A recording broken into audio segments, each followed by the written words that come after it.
Hey, how you guys doing there? Two veterans Hoka back again. And Devon, why don't you tell us where we're at today?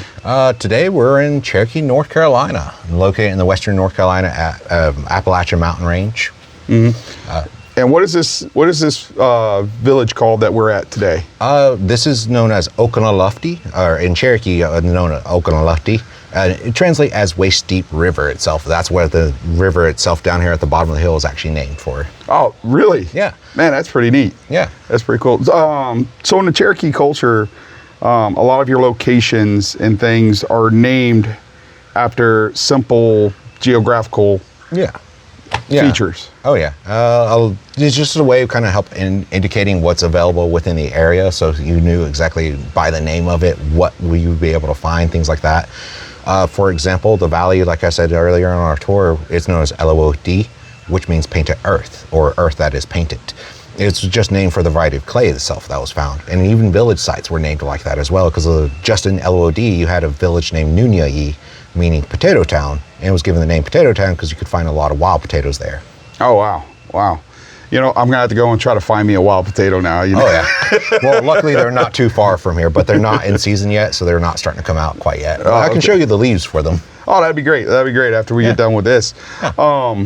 So, understanding the Cherokee Nation, or Cherokee people, have been in this land for 15,000 years at least that we know of? Archaeological sites wise, yes, it's been about 15,000 years, though some historians believe the Cherokee people themselves wouldn't start existing until about roughly 8,000 years ago. Mm-hmm. You had a time period where you'd see like what's known as the Mississippian era, where the Mississippi River Basin itself was home to so many mound building societies, and the Cherokees were believed to split off from that to create their own society and develop their own language away from the rest of the Mississippian era. Okay. What this area of Cherokee? What to you, you being Cherokee, and you were saying you were part of the Wolf Clan now, which is the warrior clan, to my knowledge. Yes. Right. Yeah. So tell me a little bit about your clan, if you wouldn't mind. Well, Wolf Clan themselves were always known to kind of train from young ages on how to fight, being rough with each other growing up and playing the ball game that we call today stickball, or Anitsoti, Little Brother of War. They were the ones who mainly played that game with each other just so that way they can grow up to be warriors themselves. Now today you don't really see much of that being going on, but Wolf Clan kids still love to be roughhouses. Me and my brothers growing up, always getting in fights with each other, to a point where we were pretty much doing WWE moves on each other growing up. But it's also like we knew when it was going too far, so we oftentimes relaxed when we felt like we were going to start breaking bones and things. Do people here in Cherokee still play stickball? Yeah, we still play stickball to this day. You can actually find us playing stickball in a round robin style tournament around the first week of October, which we call our Harvest Festival time. The first week of October, we hold a week-long festival down in town, and throughout that week, there are teams from each community who play against each other round robin style, and whoever wins the most throughout the week ends up becoming the winner of the tournament. We actually have an expedition game coming up in July as well. Oh wow! Might have to make another trip to Cherokee. Yeah. So, as we were talking earlier, we were talking about history of your people. Tell me some things that, other than the village here, which focuses mainly on crafts of the Cherokee, what kind of history would you like people to learn about the Cherokee nations? There's a whole lot to kind of delve into, just to kind of like a base level things. One particular interesting fact of Cherokee history that I've always found fascinating was the what was known as the Anglo-Cherokee War of 1760s. It was eventually what led up to kind of the ambassadors of peace, where 3 Cherokee chiefs were taken over to England to meet with King George II. But the Anglo-Cherokee Wars kind of happened as a misunderstanding in a sense, where the English didn't know how to address the entire Cherokee nation as a whole, so they designated one Cherokee chief to be the emperor of the Cherokee people. He was known as Moitoi. Moitoi himself, he was promised horses, and he went to go retrieve those horses, and whenever he came to get those horses, they were the wrong horses, and the English thought they were kidnapping those horses, so they tried to start a war with it, and which eventually led to a whole series of things. Dragon Canoe, who's a prominent Cherokee historical figure who led Cherokees during this American Revolution to kind of be a thorn in the side of the American forces. His father, Adekolokola, who is also known as Little Carpenter, he gathered about 16 peace chiefs and went over to a colony or one of the forts in South Carolina, and half of those peace chiefs were killed, and just eventually escalated to a warfare to where eventually there was peace finally settled because of Adekolokola himself, and then that led to 3 chiefs being taken from here to England to meet with the King of England. That is a fascinating piece of history I've never known about the Cherokee people. Anglo-Cherokee War. That's what it's best known as. Anglo-Cherokee War. I'm going to have to do some more searching on that one to learn more about it. Yeah. As we were talking, you know, the Cherokee people, I've noticed is very community. Is very, very big. And we were talking earlier about the elders and the children. Tell me a little bit about how the Cherokee honor the children and the elders of their tribes. Well, Cherokees have always kind of lived with a sense of lifestyle that we call Gadoogie. Gadoogie today just basically translates as community, being that it's more of an angelicized word of the Cherokees, being a base word is community, then translate it to Gadoogie, being that's the best way to say that word.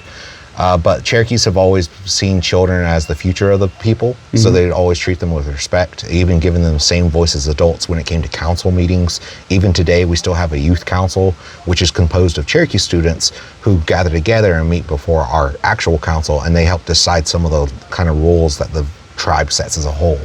The elders themselves, they were always highly respected because of the knowledge and the years they've lived, so they were always given anytime an elder was doing a task, most often a younger man or a younger woman would take up that responsibility on behalf of the elders, so that way they wouldn't have to strain themselves.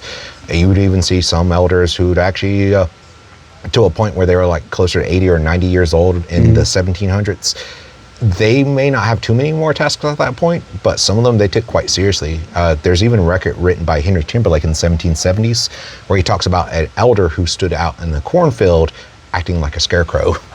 Oh, wow. Yeah, so it's like even elders, even back then, would still take on tasks themselves if they felt like they can do it. Henry Timberlake himself talks about a Cherokee woman he believed was around 60 years old, carrying 2 5-gallon pottery full of water to a village. Oh, wow. So it's like even then, elders are still doing some stuff, but today, you'd see a lot of the times when elders are going to do stuff, we oftentimes would do it on their behalf. We hold elder ceremonies or elders days to kind of commemorate them. And even once a month, there's a day where Cherokee people can take a day off from work and actually go tend to yard work, building roofs and things like that for the elders, so we can still help maintain that respect for them. And even before gatherings, whenever we're going to go get food, elders and children are the first to go eat, because children are still growing up, and the elders, they need food as well. So we make sure they have their food first before everyone else gets their food.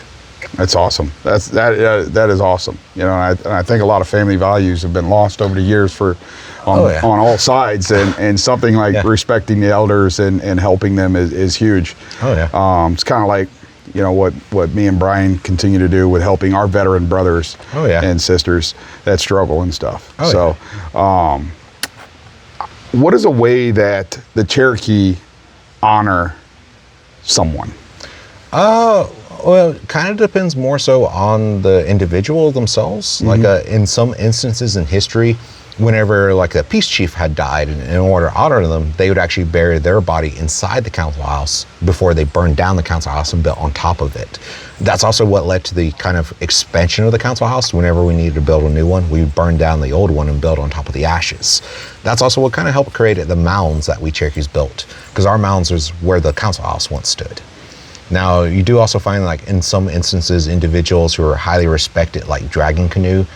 He himself was seen as like the last war chief of the Cherokees, who led the Chickamauga band of Cherokees, which is actually a conglomeration of other tribes and Scottish Tollys. He was highly kind of seen with great value, and whenever he had passed away, he was actually buried with a funeral mask. Oh, wow. So you do find, like, in some instances, some people had masks when they were buried. Other people were still highly respected. Like Nancy Ward. She's a important Cherokee historical figure. She actually helped how to make butter and cheese to the Cherokees. Wow. And this was like back in 1838. But Wow. she's still respected and talked about to this day, and there's quite a few things named after her. And then you also have like Junaluska. Junaluska himself has a lake named after himself. And then you have Sequoia, who helped create the written language. He himself has a lot of things dedicated and are named after him, like the Sequoia Fund, which is a grant that we give to some of the college students going off to college. They can get some of that Sequoia Fund to help further their education. That's amazing. That's amazing. Now, you know, when we were talking earlier again too, what is one thing you would really like for people to learn about your culture and your people? It's always real hard for me to truly think about it, but if there's one thing, it would be just the intricacies of the language itself. Because Cherokee language is considered as difficult as Mandarin Chinese to learn. And a lot of times when trying to break down those rules, it's a little hard to explain some of that, because there are some syllables that exist in Cherokee that you really couldn't find in many other languages around the world. Like, for example, the word for dog in Cherokee is gihli. That part doesn't really pop up in a lot of other languages, so it's always very interesting to try to teach people that word. And then you also have like a na sound that exists in Cherokee that you hear in some words, but you don't hear it in English at all, so people try to attempt that. They often get confused that it actually comes from the nose instead of the mouth. Oh, just really? that, nah. I'm not going to try it. I'll butcher it. Yeah. Well, Devon, I really appreciate you taking the time, sitting down with us today, and talking to us a little bit about your people. And thank you so much. And thank you for helping give us some guiding points on our vision quest, on our journey that we're on for the Hoka Hey Motorcycle Challenge. Really appreciate it. Yeah. Thank you. It's a pleasure.